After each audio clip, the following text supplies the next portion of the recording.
नमस्कार, मैं हूं अमित और आप देख रहे हैं आंखें न्यूज 24। आइए नजर डालते हैं आज के महत्वपूर्ण खबरों पर।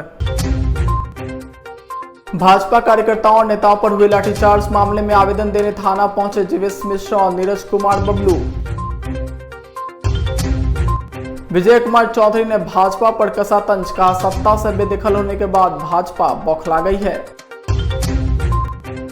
प्रशांत किशोर ने बिहार की शिक्षा व्यवस्था को लेकर नीतीश सरकार की खोली पोल।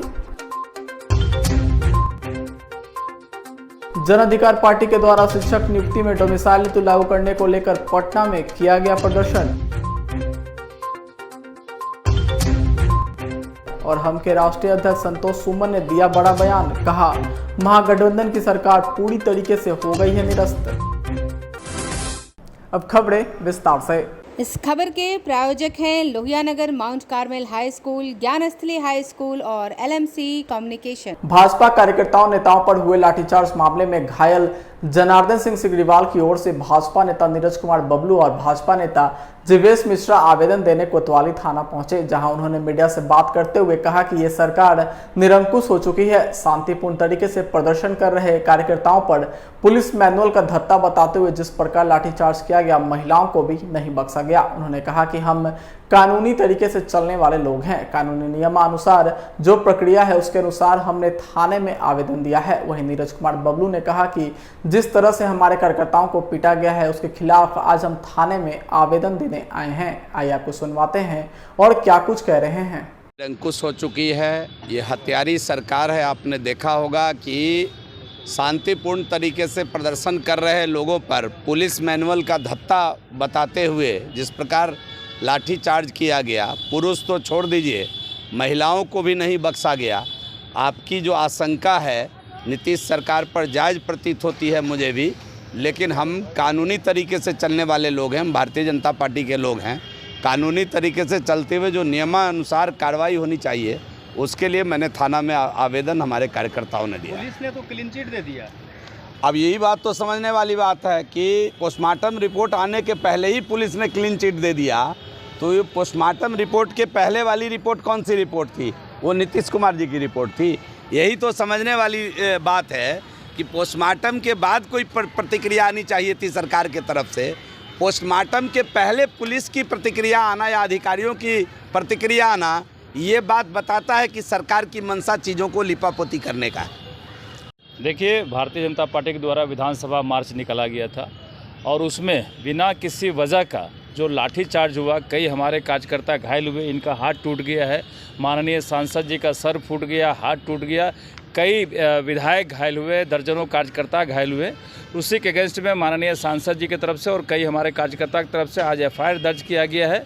वो FIR यहाँ पर FIR की कॉपी है, हम लोगों ने रिसीव करा करके ले लिया है और हमने डिमांड किया है कि जो नाजायज़ तरीके से पीटा गया है उस पर कार्रवाई हो। यही थाना में हम लोग रिपोर्ट दर्ज कराने आए। उसमें कई अधिकारी हैं, हम नाम इसमें नोट दे दिए हैं। आपको चाहिए तो मैं कॉपी दे देता हूं, आप कॉपी से इसको देख लेंगे। आपके तरफ से परिवाद भी दायर किया गया है पदाधिकारियों पे? जी हाँ, जो परिवाद दायर किया गया है हम लोग उसको भी देख रहे हैं। जो पार्टी में बैठ कर के निर्णय होगा उसके अनुसार काम होगा।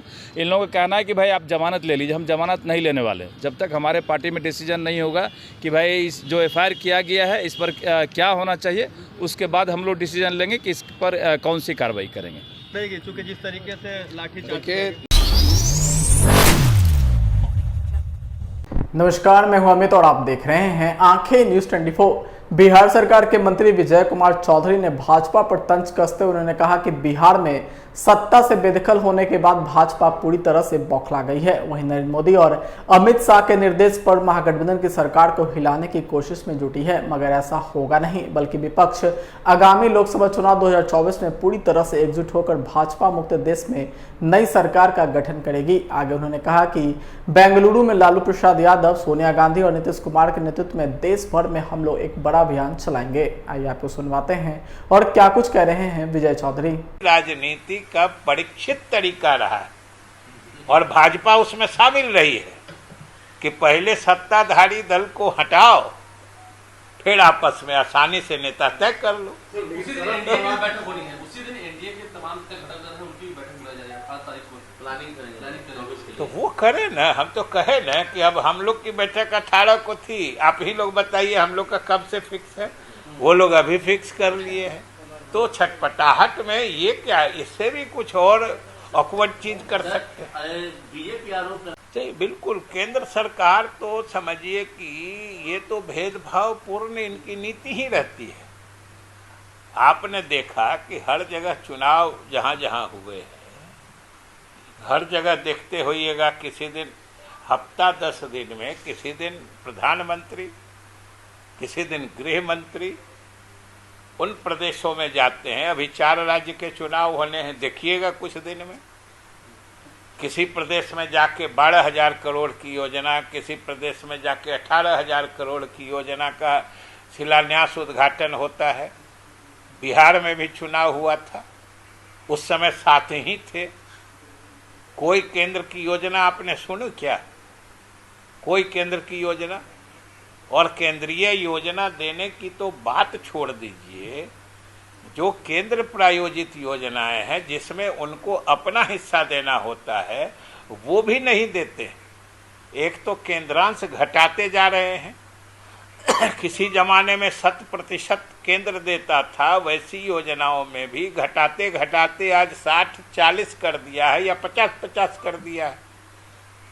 तो ये तो राज्यों की हकमारी कर रहे हैं। और बिहार के साथ तो विशेष भेदभाव करते हैं, काहे कि बिहार उनकी आंखों में सूल की तरह चुभता है। अभी देखा आपने कि एक असंभव सा दिखने वाला चीज, जो भारत की राजनीतिक इतिहास में पहली दफा केंद्र सरकार के सभी विरोधी पार्टियों की बैठक एकजुटता के लिए बिहार में हुई। तो बिहार तो उनकी आंखों में, हमने कहा ना कि उनकी नजरों में शूल की तरह, कांटे की तरह चुभता है। अब वो तो सब लोग जा रहे हैं। बल्कि ये आपको हम बता दें कि जितने लोग पटना आए थे, जितनी पार्टियां, उससे अधिक लोग बेंगलोर जा रहे हैं। कितना इफेक्टिव है एनडीए को रोकने के लिए बैठक? यही तो हम कह रहे हैं कि विपक्षी दलों की एकता का प्रभाव देखिए। पूरे देश में जो एक माहौल बना है, आप उसका सर्वेक्षण करिए और समीक्षा करिए कि पटना में जितनी पार्टियां थी, बेंगलोर में उससे अधिक पार्टियां आ रही हैं। यही तो इसकी संभाव्यता से लेके इसकी इसकी सफलता सबकी कहानी बता रही है कि पटना वाली बैठक कितनी सफल हुई, कि और पार्टियां भी मुखातिब हैं। सब कहा जा रहा है कि बैठक में ये भी तय होगा कि आगे पूरी विपक्षी दलों को नेतृत्व कौन करेगा। मुख्यमंत्री नीतीश कुमार का भी नाम सामने आ सकता है। देखिए, सबसे बड़ी बात है कि हमको ये नहीं समझ में आता है कि जब विपक्षी लगभग सभी पार्टियां कह चुकी हैं कि हम लोग साथ मिलके लड़ेंगे, हम लोग का लक्ष्य सिर्फ भाजपा को हटाना है, और एक बार ये लक्ष्य हम लोग हासिल कर लेंगे, उसके बाद नेतृत्व कौन करेगा ये फैसला भी हम लोग आसानी से कर लेंगे। ये बात जब सारे नेता मिलकर अलग अलग हर जगह ये बात बता चुके हैं, तो आखिर नेता कौन होगा, नेता कौन होगा, नेता कौन होगा, ये छटपटाहट क्यों है? नमस्कार, मैं हूं अमित और आप देख रहे हैं आंखें न्यूज 24। जन सूरज के सूत्रधार प्रशांत किशोर ने कहा कि बिहार सरकार की स्थिति को आप देख रहे हैं। आप केरल चले जाइए, तमिलनाडु चले जाइए, पंजाब चले जाइए या फिर जम्मू कश्मीर चले जाइए, वहाँ 100% साक्षरता है। यहाँ के बच्चे कोटा में जाकर पढ़ रहे हैं, हम लोग के बच्चे बेंगलुरु में जाकर इंजीनियरिंग कर रहे हैं। दूसरे राज्य के कॉलेज में जो पढ़ रहे हैं वो भी बिहार के हैं और जो पढ़ा रहे हैं वो भी बिहार के हैं। लेकिन कॉलेज खुल रहा है कर्नाटका में, जो आपके और हमारे देश के सामने मॉडल है। प्रशांत किशोर ने बिहार की शिक्षा व्यवस्था की अन्य राज्यों से तुलना करते हुए उन्होंने बताया कि केरल ने जो अपनी शिक्षा व्यवस्था बनाई है, आंध्र ने जो बनाया है, कर्नाटका ने जो बनाया है, महाराष्ट्र ने जो बनाया है, इनमें सबसे पीछे बिहार है जो 28वें नंबर पर है। जब बिहार 28वें नंबर पर है तो आप मान लीजिए कि हम सबसे पीछे हैं। आइए आपको सुनवाते हैं और क्या कुछ कह रहे हैं प्रशांत किशोर। बिहार सरकार की जो स्थिति आप देख रहे हैं इस देश में, आप केरल चले जाइए, तमिलनाडु चले जाइए, पंजाब चले जाइए, इवन जम्मू कश्मीर चले जाइए, 100% साक्षरता है। हम लोग के बच्चे कोटा में जाकर पढ़ रहे हैं, हम लोग के बच्चे बंगलोर में जाकर इंजीनियरिंग कर रहे हैं। तो बिहार में इंजीनियरिंग मतलब वहां जो उन कॉलेजेस में जो लोग पढ़ा रहे हैं वो भी बिहार के, जो पढ़ रहे हैं वो भी बिहार के, लेकिन वो कॉलेज खुल रहा है कर्नाटक में। तो आपके सामने, हमारे सामने, देश के सामने मॉडल है। केरल ने अपनी जो शिक्षा व्यवस्था बनाई है, आंध्र प्रदेश ने बनाया है, कर्नाटक ने बनाया है, महाराष्ट्र ने बनाया है। सारे राज्य, आप जब 28वें नंबर पर हैं, सबसे नीचे हैं, तो सारे राज्य आपसे बेहतर है। हिमाचल प्रदेश जैसा राज्य 100% शिक्षा की व्यवस्था उन्होंने करी है। छोटा राज्य है, उत्तराखंड में जाकर देख लीजिए, हिमाचल देख लीजिए, जम्मू कश्मीर जहां आतंकवाद है वहां देख लीजिए, केरल देख लीजिए, तमिलनाडु, किसी राज्य को उठाकर देख लीजिए, बिहार से दशा तो हर जगह बेहतर है। समाचारों में वक्त चुका है एक छोटे से अंतराल का। I am Shalini Singh, principal of Lohiyanagar Mount Carmel School. Here in our school, we give best education and good environment to our students, where they can learn well. We provide here well-equipped lab, well-equipped, well-stocked library. We have here well-trained teacher also. We have a sports playground for cricket, volleyball, football, and also provision for indoor activities. So we have here security system, information and communication technology. So we have all facilities here in our school where students feel comfortable and secure.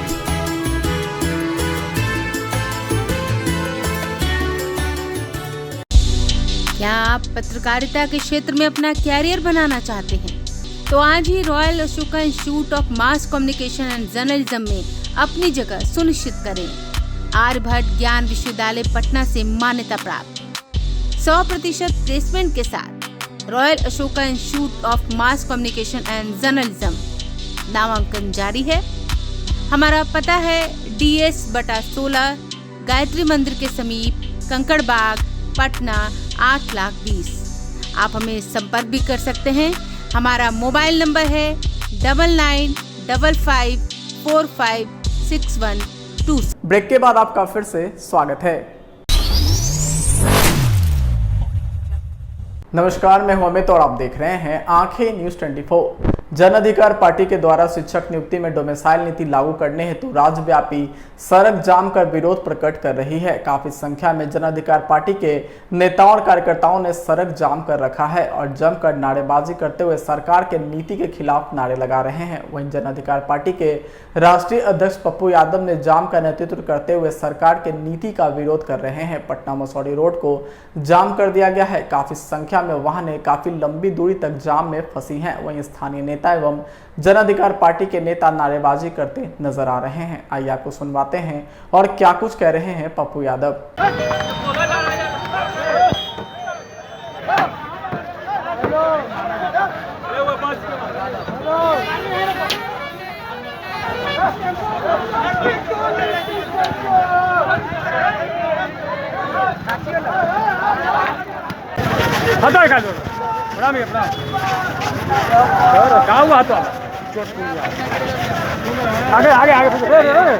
बात है कि बिहार में भारी मात्रा में युवा बेरोजगार बैठे हुए हैं और बिहार की हक मार के बिहार का जो हक है उसको मार के आप दूसरे स्टेट को देना चाहते हैं। पहले तो आप शिक्षक नियुक्ति का जो प्रक्रिया है उसमें कई तरह के आपने बदलाव किए जिससे कि शिक्षक लगातार नाराज चल रहे हैं। तो फिर TAT STAT की क्यों आप प्रक्रिया निकाले थे जिसके कारण शिक्षक बहाली ले रहे थे। अब BPS निकाले, उसके बाद फिर डोमिसाइल नीति को हटा दिए। तो हम लोग को साफ संदेश है कि डोमिसाइल नीति को लागू करना होगा, क्योंकि ये बिहार की मांग है। जिस तरह से बिहार में बेरोजगारी संख्या बढ़ती जा रही है, बिहार के मेधावी छात्र दूसरे स्टेट में जाके दर ठोकरे खा रहे हैं 10,000 20,000 की नौकरी के लिए। तो बिहार में क्यों नहीं मिले? आप बिहार के मुख्यमंत्री हैं, बिहार का सरकार है, तो बिहार की पहले बात करनी होगी। जब बिहार के बेरोजगार नहीं रहेंगे तब न कहीं बात करनी होगी। अब दूसरे स्टेट के टीचर आके हमारे स्टेट में प्राथमिक शिक्षा क्या देंगे? केरल, कर्नाटक, उड़ीसा, अन्य साउथ के जो टीचर आएंगे वो क्या शुद्ध हिंदी हमारे बच्चे को दे पाएंगे प्राथमिक शिक्षा? तो ये सब बहुत तरह की पहलू है और इसमें संशोधन होना ही चाहिए।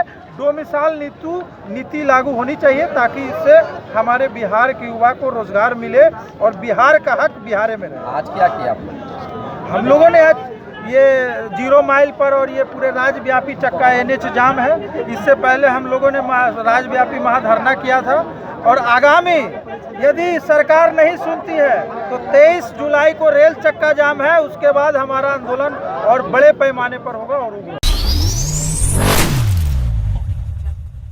नमस्कार, मैं हूं अमित और आप देख रहे हैं आंखें न्यूज 24। बीजेपी के द्वारा विधानसभा मार्च के दौरान जिस तरीके से लाठीचार्ज किया गया था, वहीं उसके बाद बिहार में सियासत थमने का नाम नहीं ले रही। आपको बता दें कि हिंदुस्तानी अवाम मोर्चा के राष्ट्रीय अध्यक्ष संतोष सुमन ने महागठबंधन के सरकार पर निशाना साधते हुए उन्होंने कहा कि सरकार पूरी तरीके से निरस्त हो गई है, सरकार को कुछ पता नहीं है, सरकार मनमौजी काम कर रही है। बता दें कि संविधान में सभी लोगों का अधिकार है धरना प्रदर्शन करने का, लेकिन जिस तरीके से महागठबंधन की सरकार ने बीजेपी के नेताओं और कार्यकर्ताओं पर लाठीचार्ज करने का फैसला किया है, वह पूरी तरीके से हिटलर शाही जैसा रवैया है। आपको बताते चले कि उन्होंने कहा कि पीड़ित परिवारों को मुआवजा देना चाहिए, परिवार के सदस्य चले गए हैं, सरकार को आर्थिक रूप से उनकी मदद करनी चाहिए। आइए आपको सुनवाते हैं और क्या कुछ कह रहे हैं संतोष सुमन।